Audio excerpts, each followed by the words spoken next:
Hey everyone, Duke here, and today we're going over some builds, tips, tricks, and strategies that you need to get your solo and solo flawless done in the new Ghosts of the Deep dungeon.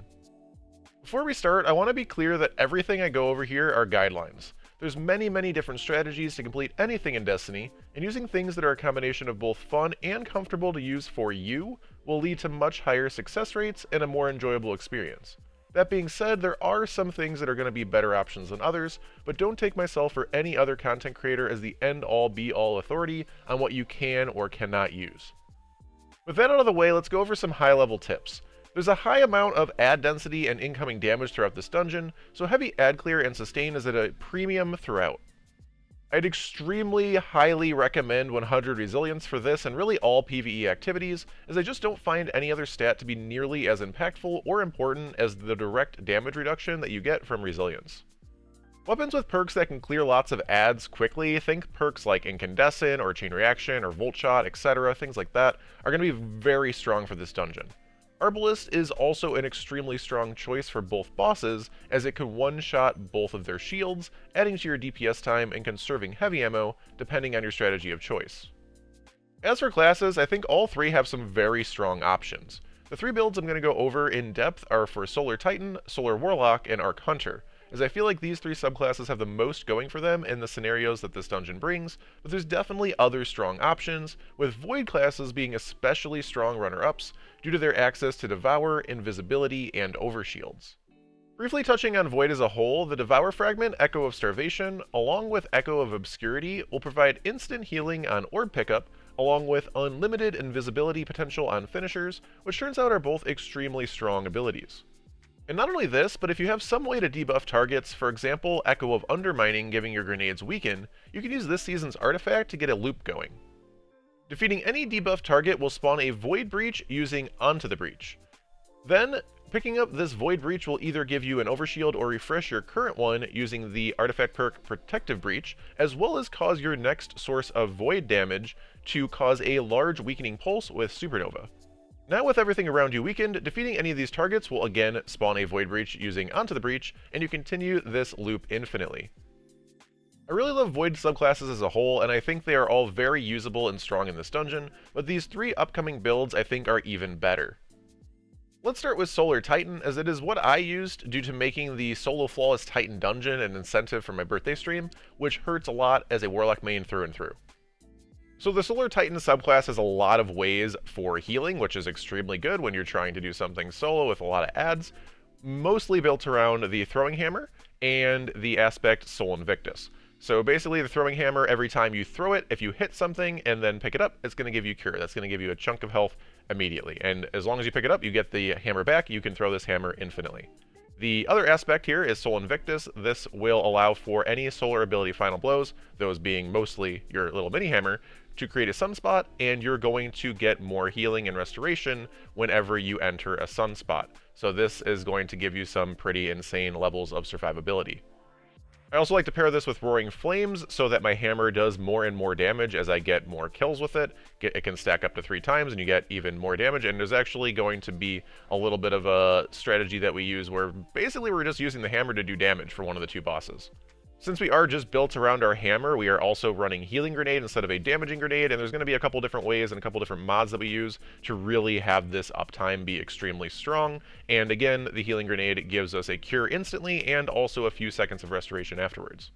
A couple of the extremely useful fragments that we're using are Ember of Solace. This is going to allow for that restoration that we get from both Soul Invictus and our Healing Grenade to last longer, as well as our Radiant to last longer because we are using Ember of Torches, which means that we'll be constantly getting Radiant from our Throwing Hammer, and it just allows our Radiant to last longer and will be very helpful when we're actually using our weapons to do damage, which you do and is very useful to do because the hammer, it only has so much range.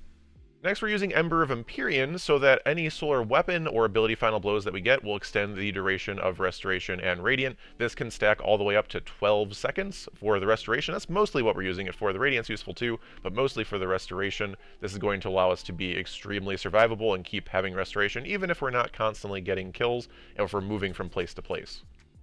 And I feel like this last fragment is very up in the air. I had a couple different thoughts on what I wanted to use. I ended up going with Ember of Searing, so that defeating scorched targets will give me melee energy and create a fire sprite. Obviously, if I'm getting my throwing hammer kills and picking up the hammer, I don't really need melee energy. But I'm not the greatest at actually hitting my hammer. Sometimes I lose my hammer.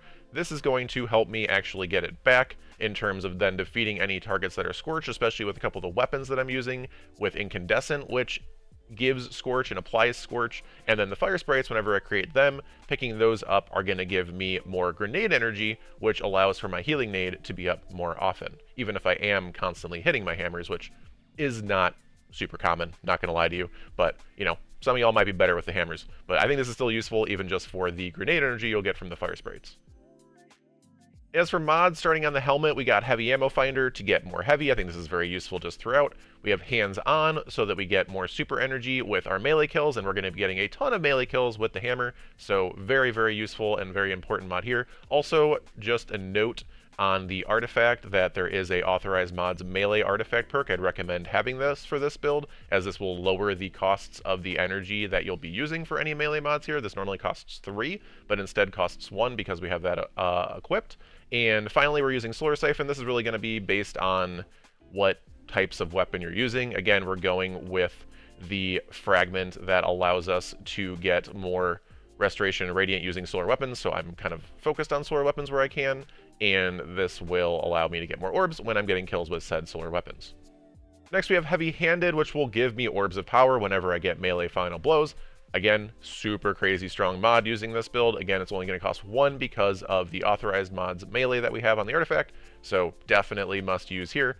Then we have Impact Induction so that we will get reduced grenade cooldown whenever we get melee attacks off, and again, our whole build's around melees, more grenades. This is what I was talking about earlier, for we can get our healing grenade up much more often using Impact Induction. Again, it only costs 1 because of the authorized melee mod. Very, very useful mods here. Our final mod we're using is Solar Loader. This is, again, going to be a little dependent on what weapons you're using. I think a loader of some sort here is definitely very useful, but if you're using non-solar weapons, obviously put the loader of your choice, or again, I think this mod, or this slot is pretty up in the air. I think these two are very, very useful and very, very, like, I highly recommend them. This one's a little more open. As for our chest piece, I'd really highly recommend double arc resist and concussive dampener for the entire dungeon. Moths hurt a lot. Wizards hurt a lot. There's a lot of arc damage throughout. It hurts a lot. There's a lot of just splash damage and things throughout. It hurts a lot. I would really, really recommend this exact setup. This will be the highest amount of resistance. This actually helps you more than triple arc resist for all the like splash damagey wizards and moss and stuff too. It's actually higher resistance. Plus the concussive dampener helps against some of the other things that aren't technically arc and will still be splash damage and protect you from that. Also note that for all the encounters, all 3, there is a raid flag, and as normal, you can always have a chest piece with some sort of reserves on it, depending on what weapon you are using. I would recommend probably your heavy, but put reserves on, rally with the reserves, and then switch back to your chest piece with the resistances on. That's going to help you get a little bit of an extra advantage and a little bit of an extra boost, but I would highly recommend actually during the encounters that you at the very least be running these resistance mods.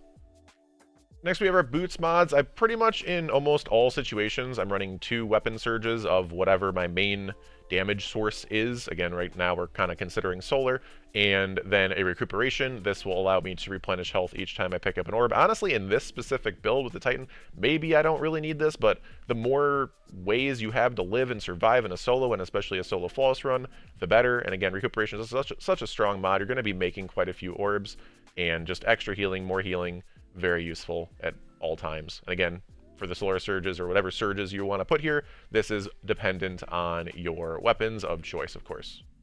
And finally, we have our class item mods. I really like having 1-2 finisher here. This allows for, if again I lose my hammer for some reason, all I got to do is get 3 stacks of armor charge, which I should probably already have, and then I can just do a finisher to get my melee back. Very, very useful if I just lose my hammer completely, don't have a chance to get it back. This is very, very helpful and useful. I would, again, if you're really, really strong with the hammer and don't feel like you're going to lose it too often, you don't necessarily need this, but it's a nice mod to know exists and potentially have in the build. We also have bombers so that whenever we do use our class ability, which honestly isn't super often, but, you know, if we're getting in a little bit of a pickle, and we don't have our grenade, we don't have our hammer, can just quickly use our class ability, use our Titan Barricade, give us a little bit of protection, and that will also get our grenade back to being up a little bit quicker. And then I am using Proximity Ward as the last slot here. Again, another survival tool, so that if there's ever anything finisherable, and there's going to be targets you have to finish, right? With the different Hive Guardians and stuff like that, you actually have to do finishers on some of them. This will allow you to get in overshield whenever you use the finisher, and there's definitely a lot of situations where you're just kind of running around. You happen to see like one target and maybe you're hurting, maybe you don't have your ways of healing. This can allow you to either, if the target's already finisherable, give you a quick overshield, or just tap it a little bit with your primary of choice and then get a quick finisher on it. That gives you that ability to get that overshield, give you a couple more seconds to get either your grenade up, your melee up, or start your recovery up. And this is definitely a mod that has helped me survive in quite a few situations, and something I tend to use in pretty much all my builds now.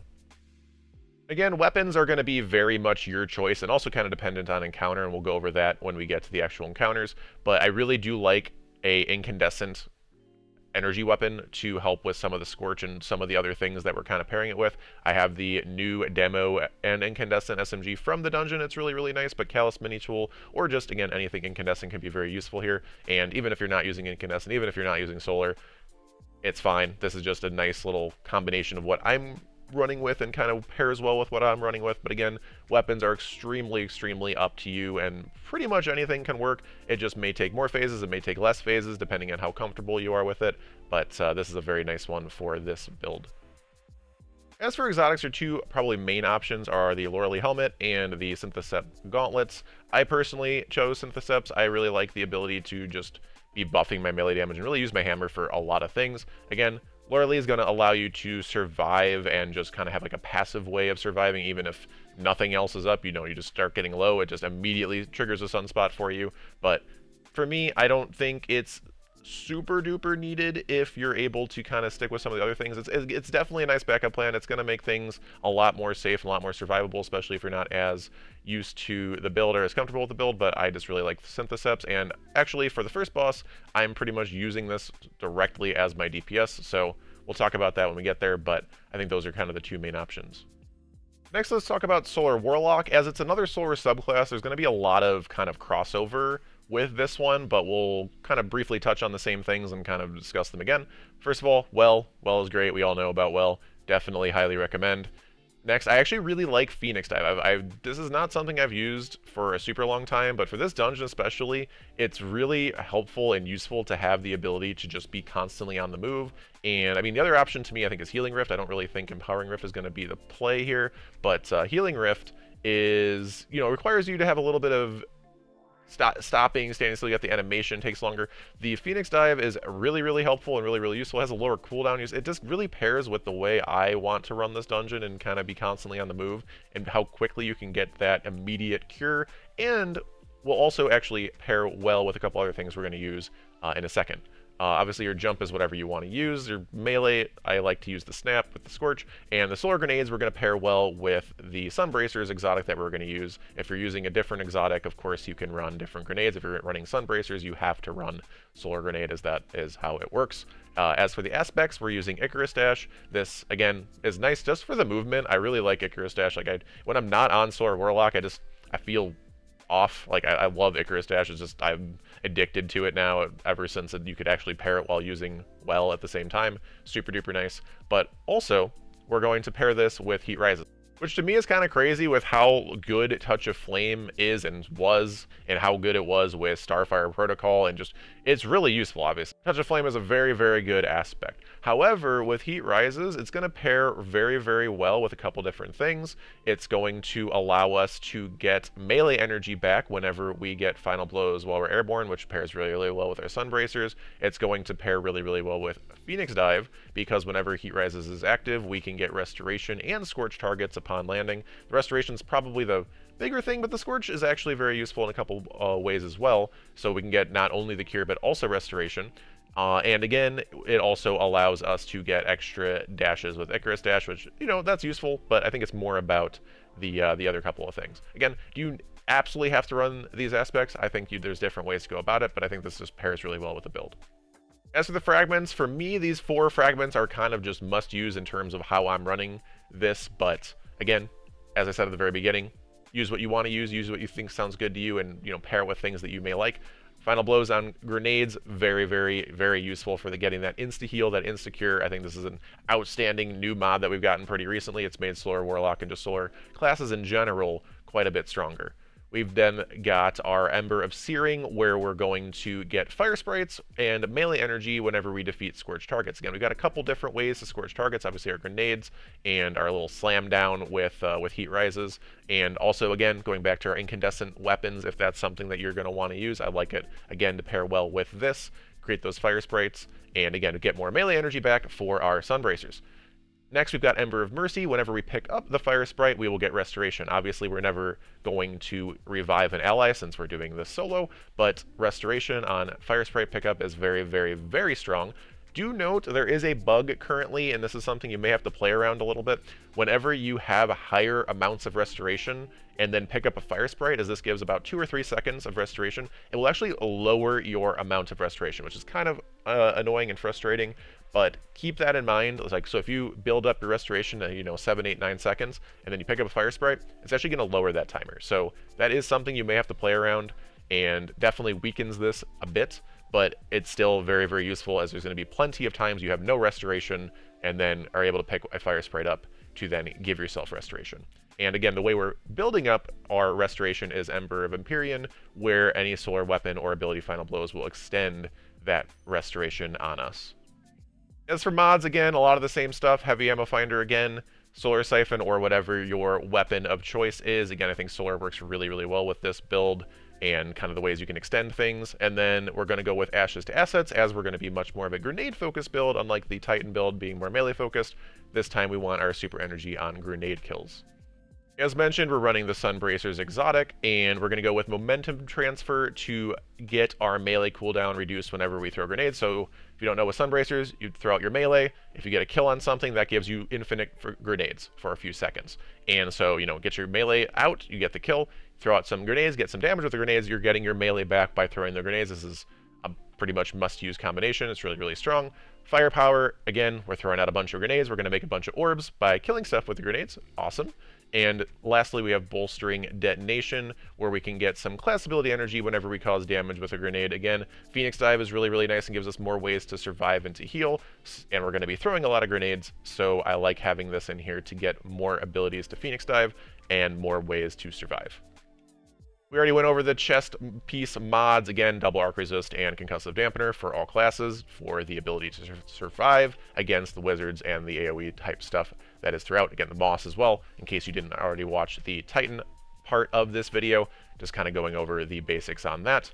Our boots, again, same idea as well. Whatever weapon of choice that you're using, again, probably for your heavy, for your solar surges, weapon surges, whatever type you need. I'd recommend 2 of them, and then a recuperation, so that when you're picking up your orbs, you're getting that extra way to survive, an extra way to heal. It's such a useful mod, such a strong mod. I really, really love recuperation at pretty much all times. If you really want to be extra sweaty, you can always swap this right before a damage phase and have 3 surges, get that extra 5% damage, but I don't think it's super required. Again, you probably want to focus more on just survival and consistency versus absolutely min-maxing everything. If you want to, and you kind of have that belief where you can maybe quickly hot swap a loadout or something, you can definitely do that. I've done that in many activities, but for this one, I didn't really worry about it, but it is there as an option.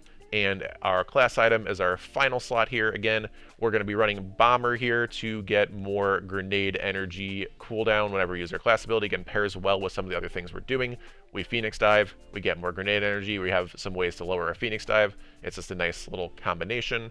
We've got Proximity Ward. We talked about this during the Titan build. Again, more ways for survival. And our final mod, again, this is kind of dependent on what you want. I think Reaper is very, very useful. This is actually very useful just for all classes and all builds. But I'm actually putting in Time Dilation so that we have our armor charge for longer and can do more damage for longer, as I feel like we're definitely using our weapons quite a bit more than we are in the Titan build. It's much more about the bunk hammer, and of course this has lots of grenades and stuff like that with Sunbracers, but we definitely are using our weapons more. And then for actual DPSs and stuff, having 15 seconds per armor charge for a total of potentially 45 seconds is very nice compared to the 10 seconds per that you have without time dilation. Again, this is definitely a flexible slot, but that's what we're using here.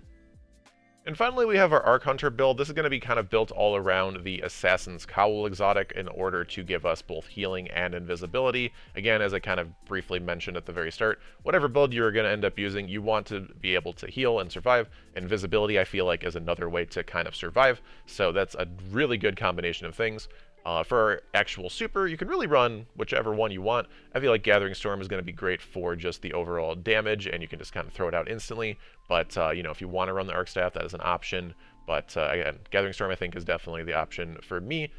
Definitely is not a focus of this build, though, the actual super. Gambler's Dodge is definitely going to be a requirement. Dodging is going to give you your melee back, and we're going to be basically going dodge, melee, dodge, melee, dodge, melee, dodge, melee. That's like the whole combination of things that we want to do, so you definitely want to use Gambler's Dodge here. Jump of your choice is fine. Combination Blow is definitely the melee you're going to want to use. This is going to stack up the amount of damage that your melees are doing, and also will refill your class ability energy, and also give you even more health. So, like, yeah, definitely want to use the combination blow. Grenade, again, is kind of your choice. I like the pulse grenade in most arc situations. I think the storm grenade's pretty good too, but I just like pulse grenade. I think it's good.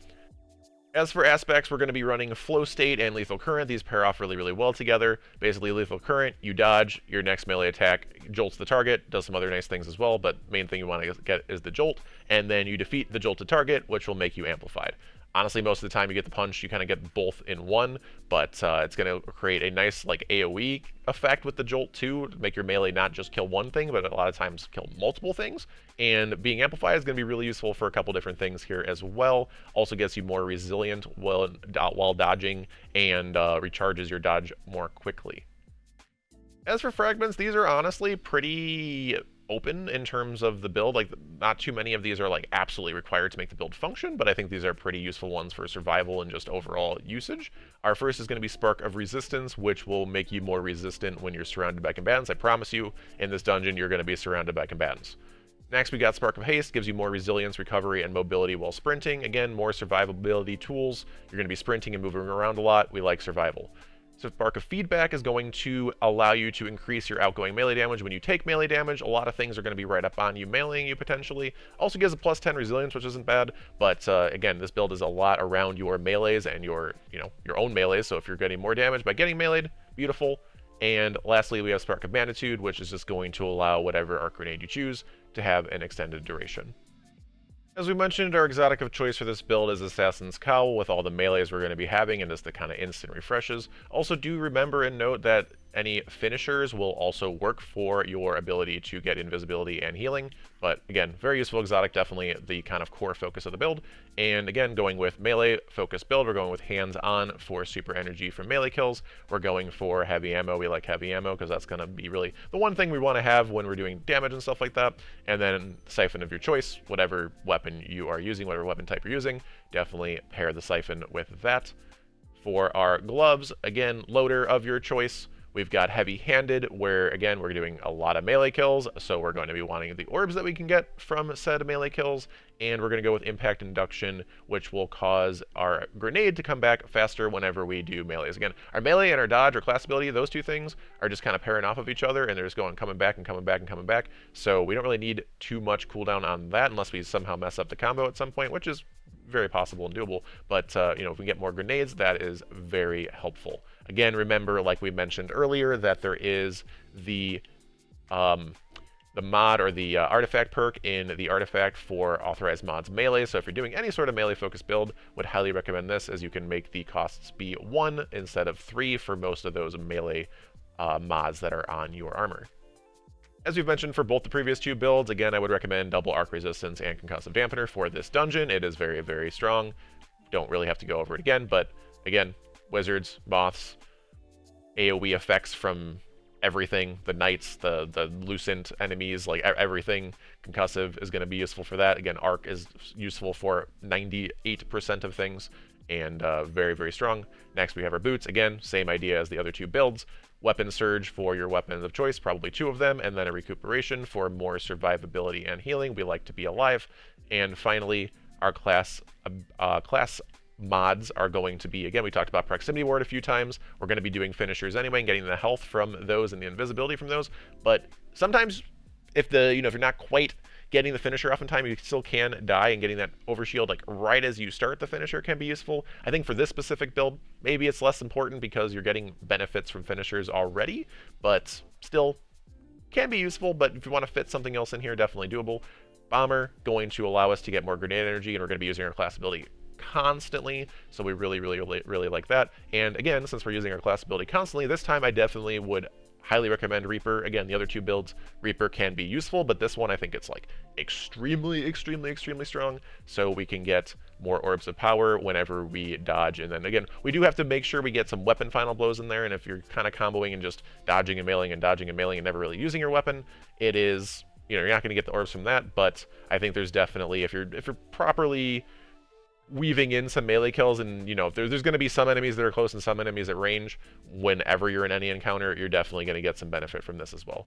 The other positive with Arc is there is a number of artifact mods that are going to boost kind of what you can do with this subclass. First, we've got Electric Armor, where whenever you become amplified, you're going to stay amplified longer, and that's going to pair really nicely with Amped Up, where you will gain extra damage resistance while amplified.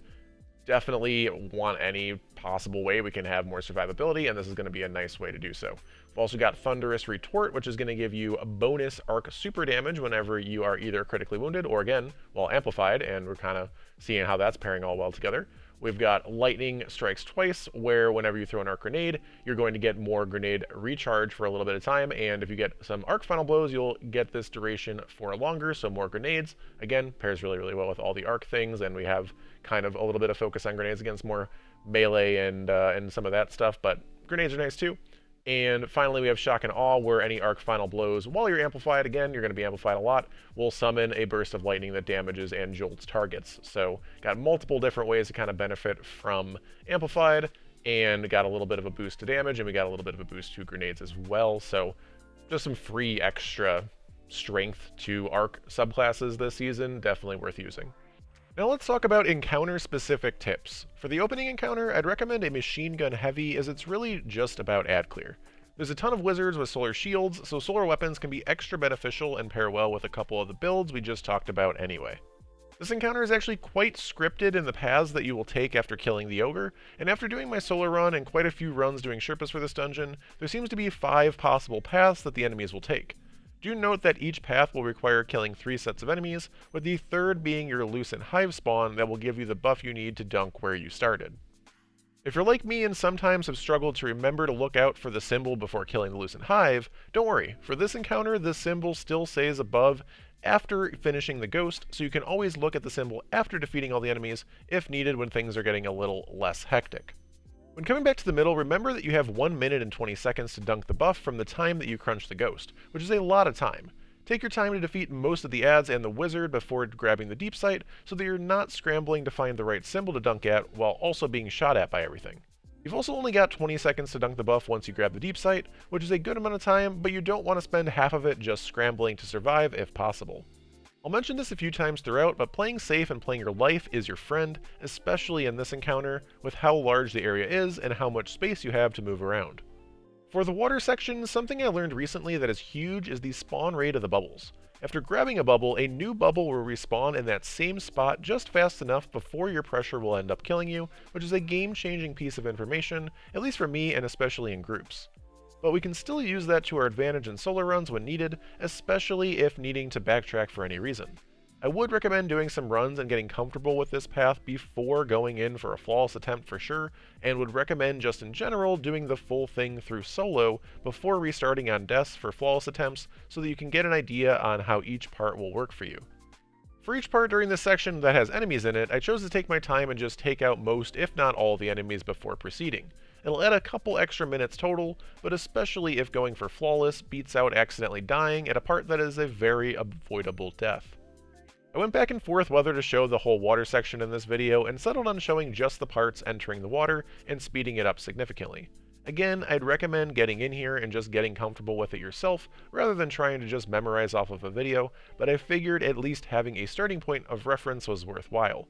Feel free to skip to the next section using the timestamps below for the next encounter's tips.